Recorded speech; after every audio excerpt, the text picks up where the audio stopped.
Est-ce que vous pouvez nous expliquer c'est quoi les plus grosses conséquences de la montée des eaux au Sénégal?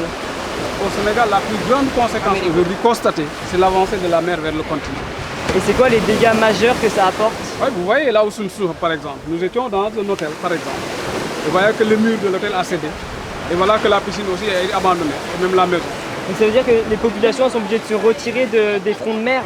Oui, mais non seulement les populations doivent se retirer des fronts de mer, mais l'État doit mettre en place, ou bien les États au niveau mondial doivent mettre en place au moins de lutter contre le réchauffement climatique. Parce qu'en réalité, nous n'avons pas été à l'origine de ce réchauffement climatique, nous habitants de Joal. Donc on n'est pas à l'origine de ce réchauffement climatique. Ce qui est à l'origine de ce réchauffement climatique, c'est le développement en général. Or, nous sommes dans un pays sous-développé.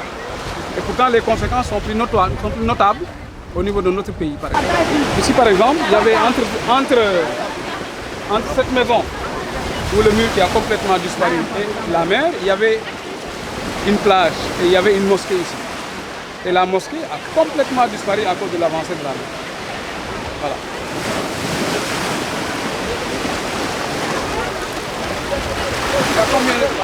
C'était il y a combien de temps?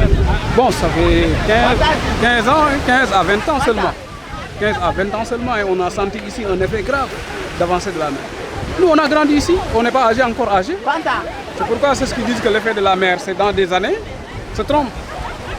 Il a commencé l'avancée de la mer. Les changements climatiques ont commencé. Il faut que les gens se lèvent. Ça, on l'a vécu nous en tant que jeunes. Imaginez ce que vont vivre nos enfants, nous, vont vivre le calvaire certainement avec la mer.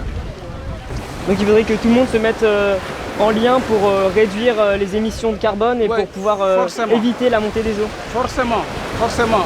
Tout le monde, que ce soit les décideurs politiques, les décideurs économiques, que ce soit les élèves, les encadreurs, enseignants, etc. Tout le monde doit se lier et mettre en place une force de lutte contre le réchauffement climatique. Donc c'est plus qu'un problème juste au Sénégal, c'est un problème mondial finalement. Oui, c'est un problème mondial. D'accord. Merci beaucoup. Merci. C'est bon.